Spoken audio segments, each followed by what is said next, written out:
In France and in Britain this week, right-wing populist leaders who have been enduring legal scrutiny of alleged financial rules breaking have punted the decision over their fitness to be in office to the electorate. The major story is that of Marine Le Pen, leader of the far-right Rassemblement National party in France. Le Pen was convicted of embezzling EU funds. That was to pay party employees who were carrying out non-EU related work, rather than personal enrichment. But as far as the law is concerned, it's still misuse of public money. Her original sentence had her barred from holding political office for a period of time that would have counted her out from being able to stand once again as candidate for the presidency. And that for the election where, according to the polls, she has a better chance of actually winning the election than she's ever had before. So she appealed her conviction and her sentence, and this week the verdict was in. The conviction was upheld, but the sentence was reduced. Specifically, the ban on her standing for office was shortened, and she faced a year of home detention with an electronic tag. She'd previously said that she wouldn't campaign under those conditions, but faced with the reality of that as an outcome, she confirmed she will be standing in the next election after all.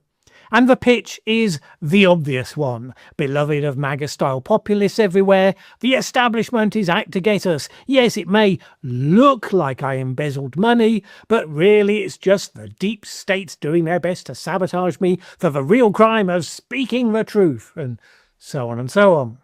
The question is, does it fly with the voting public? We know that the MAGA base in the United States will absorb and fervently repeat whatever old garbage Donald tells them, even when he changes the message completely. I support Trump because he promised no new wars in the Middle East. Sorry, I meant to say I support Trump because he's giving those Iranians a good kicking. Nuclear program, obliteration, that's what I voted for, mutter, mutter, drool. Does the same appeal to anti-authority work for the French public? Very much an open question. There's a huge groundswell of disillusion around the centrist Napoleonic type figure of President Macron.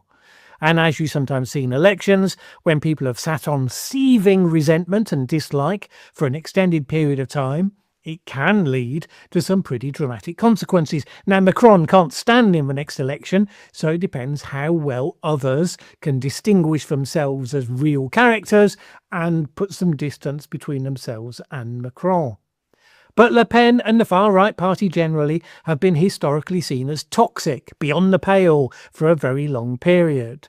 The Le Pen candidacy, Marine Le Pen in recent times, but then her truly unapologetically racist and obnoxious father behind her, Jean-Marie Le Pen, she has been edging further and further up the results.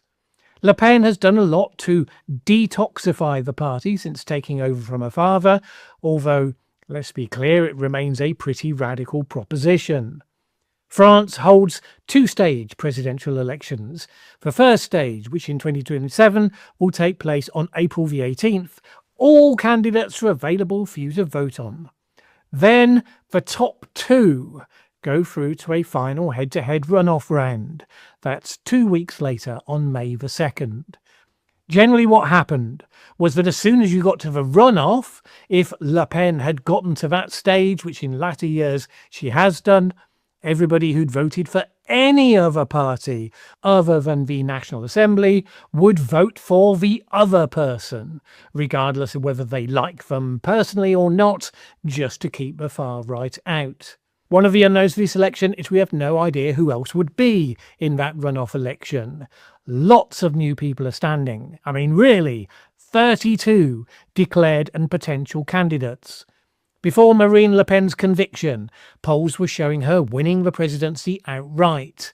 And new polling this week, since the verdict was reconfirmed, have her still winning the election. How meaningful is that when you don't know that much about the people who are standing against her before the campaign has really been fought? The polls tested her against a number of the named possible alternatives. The one who came closest was former Prime Minister Edouard Philippe, a centre-right candidate. He got 49% in that theoretical runoff vote, which is within the margin of error. So it just underlines that if a competent centrist figure did extremely well in the campaign, and Marine Le Pen found in the campaign that questions and commentary about her convictions were hard to brush aside, well, that polling could all change. Which is kind of why you have election campaigns. Now, it would obviously be a massive turn for France and particularly for the European Union should a Le Pen presidency come to pass. Much more sceptical of NATO, very much more antagonistic towards the European Union. The continent, which has been busily celebrating getting rid of Viktor Orban, could suddenly find it has something even more trenchant in one of its own most powerful members, one of the two European powers with their own nuclear weapons.